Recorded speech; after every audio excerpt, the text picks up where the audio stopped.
आपण काळकाम वेग याच्यावरचे गणित पाहत होतो आणि आपण सध्या इफिशियन्सीवरचे गणित पाहणार आहोत. ठीक आहे, लास्ट लेक्चरमध्ये मी शेवटचं गणित इफिशियन्सीवर घेतलं होतं.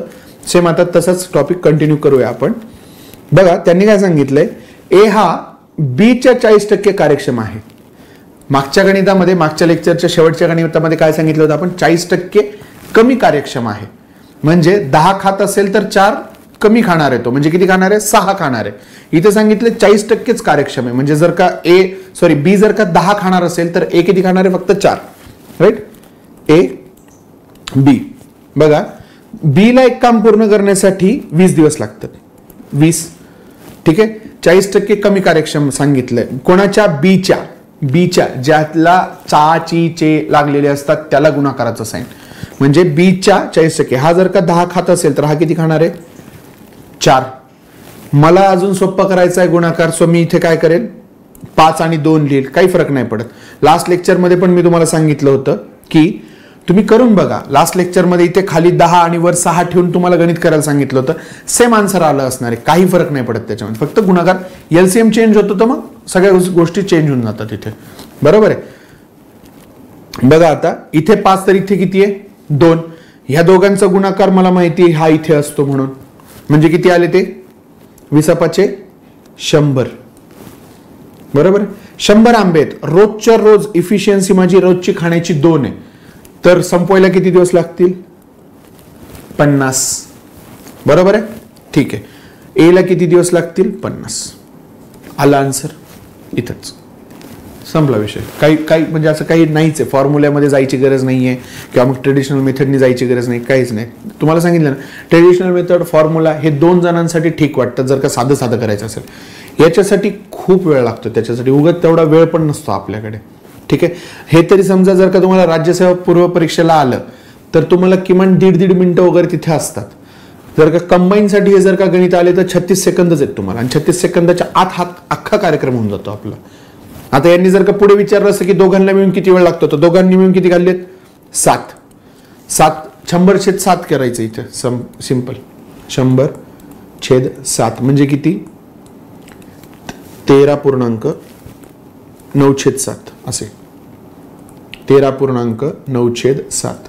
कधी जर का दोघांचं मिळून विचारलं, आपण इथे काय लिहित असतो, दोघांचं मिळूनच लिहित असतो ना. दोघांचं मिळून लागणारे दिवस तर 13.9/7 दिवस. बरोबर आहे. 91 आणि 9 100. बरोबर आहे. एवढं. केव्हा जर का दोघांचं मिळून विचारलं असेल, आपल्याला विचारले फक्त 50च विचारलेले. ठीक आहे, पुढचा क्वेश्चन बघूयात. बघा, ए ला एक काम पूर्ण करण्यासाठी 6 दिवस लागतात. ए ला एक काम पूर्ण करण्यासाठी 6. बी हा ए पेक्षा 25% जास्त कार्यक्षम आहे.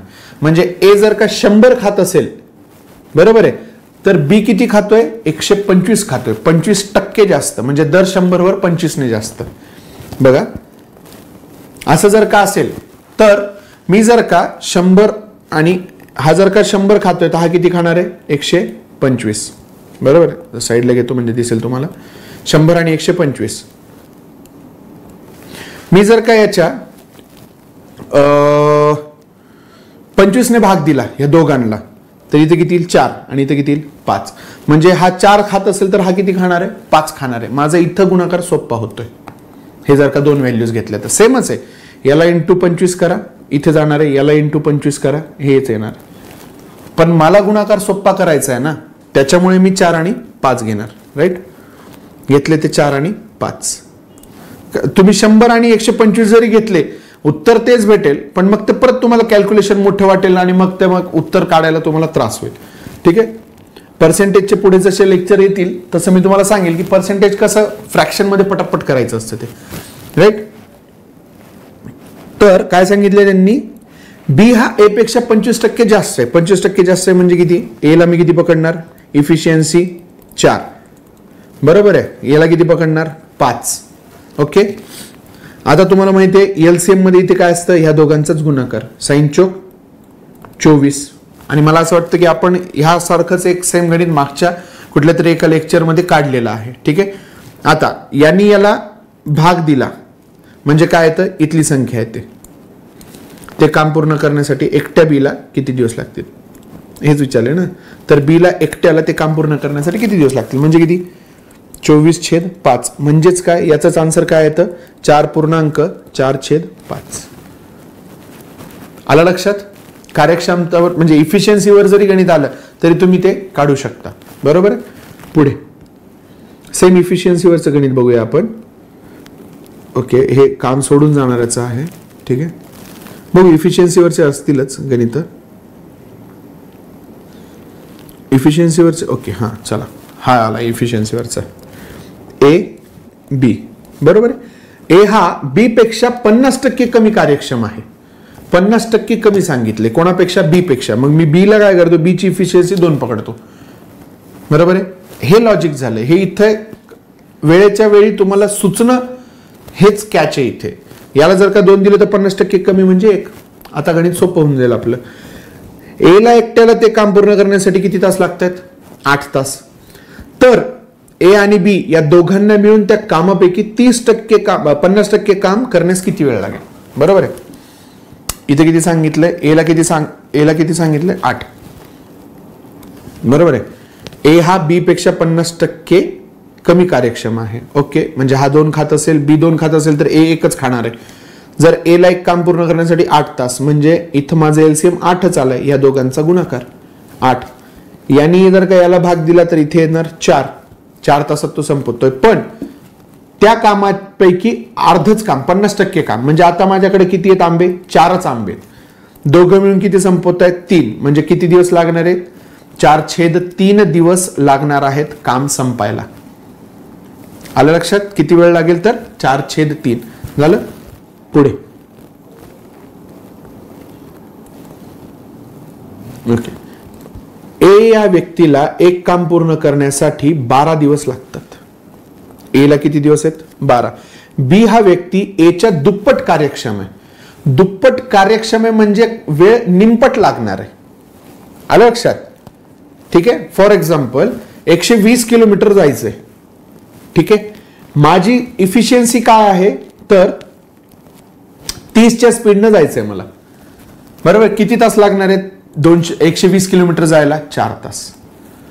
बरोबर आहे. जर का मी माझी कार्यक्षमता दुप्पट केली म्हणजे इफिशियन्सी दुप्पट केली, प्रत्येक तासाचं काम जर का मी दुप्पट केलं, म्हणजे इथं मी प्रत्येक तासाचा जर का माझा स्पीड वाढवला, म्हणजे हा 30 काय स्पीडच आहे ना, किलोमीटर/आवर.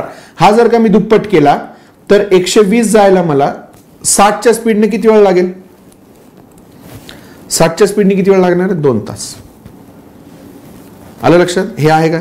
इथं जर का आपण हे किती केलंय, दुप्पट केलेलं आहे. स्पीड काय केली आहे, दुप्पट केली आहे. तर लागणारा वेळ हा निमपट आलाय की नाही, इकडे निमपट आलेला आहे. बरोबर आहे.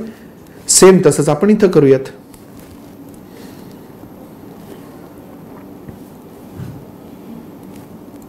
हे जरा इकडचं खोड तुम्ही. जर का त्यांनी कार्यक्षमता दुप्पट सांगितली की लागणारा वेळ हा निमपटच लागणार तुम्हाला. ठीक आहे. ए ला काम करण्यासाठी बी हा ए च्या दुप्पट कार्यक्षम आहे. दुप्पट कार्यक्षम आहे, ठीक आहे, डझंट मॅटर. ए समजा 1 खात असेल तर बी हा ए च्या दुप्पट आहे, म्हणजे 1च्या दुप्पट म्हणजे इथे 2. बरोबर आहे. एलसीएम किती येणार आहे आता, 12. का, या दोघांचा गुणाकार. मग याला 2 ने जर का 12ला भाग दिला तर इथे किती येणार, 6. बरोबर आहे.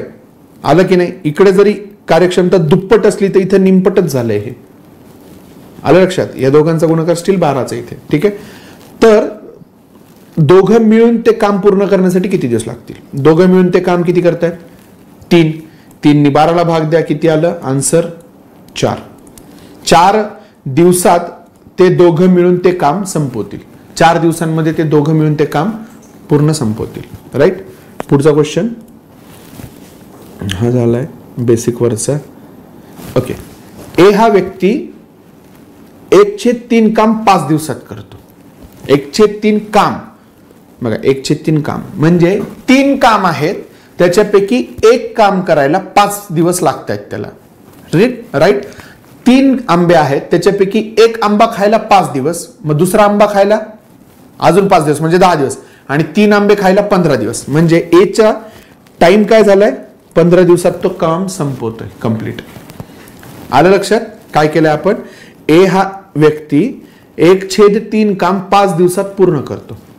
3 पैकी 1 आंबा 5 दिवसात खातोय, तर 3 आंबे खायला किती दिवस लागतील? 15 दिवस. आपण तेच इथं काढलं टाइम. तसेच बी हा व्यक्ती 2/5 काम 10 दिवसात पूर्ण करतो, तर ए आणि बी मिळून ते काम किती दिवसात पूर्ण करतील? ठीक आहे, राईट. बी हा व्यक्ती 5 म्हणजे 2/5 म्हणजे दर 5 पैकी 2 काम, 5 पैकी 2 आंबे खायला 10 दिवस लावलेत. 5 पैकी 2 आंबे खायला 10 दिवस, तर 1 आंबा खायला 5 दिवस, 5 आंबे खायला 25 दिवस. म्हणजे त्याचं पूर्ण काम संपायला किती दिवस लागणार आहेत? 25 दिवस लागणार आहेत. हा स्पीड आहे त्यांचा, बरोबर आहे. हा झाला 15चा स्पीड, हा झाला 25चा स्पीड. आपण या दोघांचा काय घेतो? एलसीएम घेतो. एलसीएम किती येणार? कुठे येणार? इथे येणार. किती येईल एलसीएम? 150. बरोबर आहे. कसं ते आता तुम्हाला 150 किंवा 75 घेऊ आपण, 75 पण येऊ शकतो, 150चीच गरज नाही. 75 येईल, बरोबर. 150 पण येईल, 75 एलसीएमच घ्यायचं तर मग 75 घेऊ, लिस्ट विचारलेला असतो ना. ठीक आहे, 75 आंबे हा 15 दिवसात संपवतोय, तर एका दिवशी किती आंबे खाणार आहे? हा 5, बरोबर आहे. 75 आंबे हा 25 दिवसात संपवतोय, म्हणजे एका दिवसात किती खाणार? 3. दोघं मिळून एका दिवसात किती खाणार? 8. 8 आणि 75ला भाग दिल्यानंतर जी काही संख्या येईल तेवढे दिवस लागतील ह्या दोघांनी मिळून काम संपवायला. म्हणजे किती? 9×8 72, 3/8. 75/8 म्हणजे एवढं. 9×8 72 आणि 3 75. 75/8 आलं, इथं दिसतंय तुम्हाला ते आलं. एवढे दिवस, किती दिवस लागतील दोघांनी मिळून? तर 9.3/8 दिवस लागतील. ठीक आहे, पुढचा क्वेश्चन बघूया. हा डबल वाला आहे.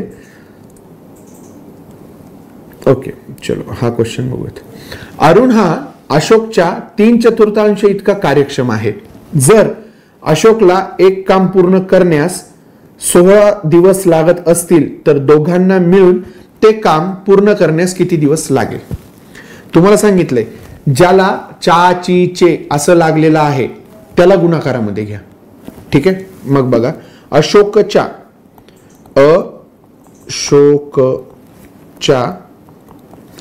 3/4, बरोबर आहे. अशोकच्या 3/4, चा ची चे आलं की काय करायचं? गुणाकार लावायचा.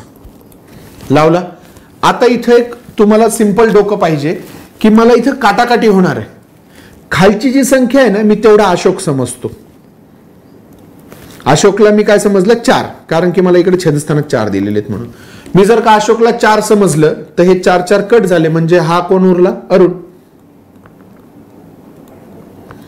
बरोबर आहे की नाही? माझ्या समजण्यावर आहे ना. मी जर का अशोकला 4 समजलं तर अरुण 3 येणार आहे. ठीक आहे ना, चालतं. गणित करूया आपण. ठीक आहे, इरेजच करून टाकतोय सगळं.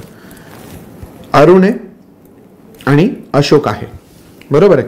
अरुण 3/4 करतोय, म्हणजे अशोकला जर का आपण 4 पकडलं तर अरुणला किती पकडणार आहे? 3. बघा, मी लिहिताना पण इथे मध्ये अंतर सोडून इफिशियन्सी लिहिलेली आहे, म्हणजे मला माहिती आहे की इथे मला डे टाइम्स लिहायचे आहेत म्हणून पुढे. हा असतो फॉर्मॅट. फॉर्मॅट नाही चुकवायचा. ठीक आहे, फॉर्मॅट चुकवला की मग गणित चुकण्याचे चान्सेस आहेत. त्याच्यामुळे फॉर्मॅट हा जेवढ्याला तेवढा जशाल तसा. एवढे गणित सोडून काढलेत मी, बरोबर लिहिताना एलसीएम इथेच लिहितो आणि दोघांचं मिळून इथे चौकोनातच टाकतो. ह्या फार गरजेच्या गोष्टी आहेत. हा टॉपिक संपण्याच्या शेवटी मी एक आयोगाचा क्वेश्चन घेईल. तुम्हाला असं वाटतं की 2013लाच विचारलेला आहे त्यांनी. ठीक आहे, त्याच्यामध्ये पण एक कॅच आहे. तो कॅच मी पुढे सांगेल की ते काय होतं नेमकं. कसं क्रॉस चेक पण याला करता येतं. जर का एक विशिष्ट पद्धतीमध्ये जर का गणित दिलेलं असेल तर तुम्ही ह्या एका गोष्टीवरून सुद्धा, म्हणजे ह्या बॉक्स मधल्या गोष्टीवरून सुद्धा आन्सर्स काढू शकता. काही नाही दिलेलं, फक्त या बॉक्स मधली जरी किंमत दिलेली असेल ना तरी तुम्ही आन्सर पर्यंत पोहोचू शकता. काहीच नाही. इमॅजिन करा, एवढ्या सगळ्या ओळी आहेत, एवढं सगळं तुम्हाला गिवन डेटा दिलेला आहे, तो काहीच नाही देतं. फक्त दोघांनी मिळून जर का एवढं काम एका दिवसात केलंय किंवा मग एक काम एवढ्या दिवसात असं जर का सांगितलं असेल तरी तुम्ही इथल्या व्हॅल्यूज काढू शकता. ठीक आहे, ते कसं काढू ते आपण बघूया. सध्या आपण याच्यावर राहूयात, ह्या क्वेश्चनवर राहूयात. बघा, अरुण आणि अशोक. अशोकला मी 4 समजलं तर अरुणला 3. तर अशोकला ते काम पूर्ण करण्यासाठी 16 दिवस लागतात, बरोबर आहे. एलसीएम किती आला? 64 लागत असतील तर दोघांना मिळून ते काम पूर्ण करण्यास किती वेळ लागेल? आपल्याला आरचं विचारलेलंच नाहीये, काढायची पण गरज नाही. दोघांना मिळून म्हणजे किती 7. 7नी 64ला भाग द्यायचा आहे. 9 7 63 1/7. एक मिनिट, याच्यामध्ये काहीतरी असायला हवं. हे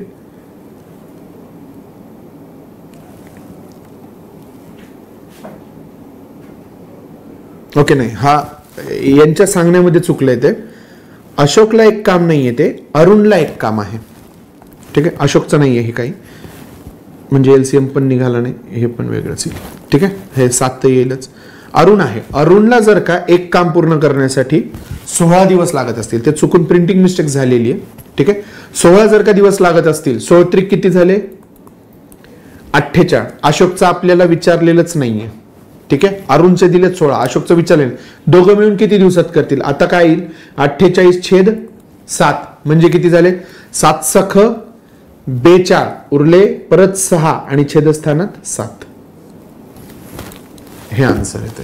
हे ज्या पुस्तकामधून फोटो काढलाय तिथे त्यांनी फक्त प्रिंटिंग मिस्टेक झालेली आहे. बाकी जेव्हा केव्हा हा क्वेश्चन आयोगाला विचारला गेलेला असेल तर मग तिथे अरुणच असेल तिथे. ओके, आलं लक्षात? हे विचारलेलंच नाही तर हे काढायची पण गरज नाही, काढूही शकतो आपण. 12 येतं आन्सर इथे. 12 चौक 48 डझंट मॅटर. त्यांनी बघा इथं 12 पण दिलेलं आहे आन्सर्स मध्ये. म्हणजे ते असं इथं चुकवायला बघतात ते आपल्याला. हे पूर्ण न काढता एखादं पोरग 12 टाकून लगेच हा निघाल असं नाही. तुला विचारले दोघांना मिळून ते काम पूर्ण करण्यास किती वेळ लागेल, तर 6.6/7 दिवस लागतील. ओके, काम सोडून जाण्याचे हे गणित आहे. ठीक आहे, आपण पुढचे गणित पुढच्या लेक्चरमध्ये बघूयात. धन्यवाद.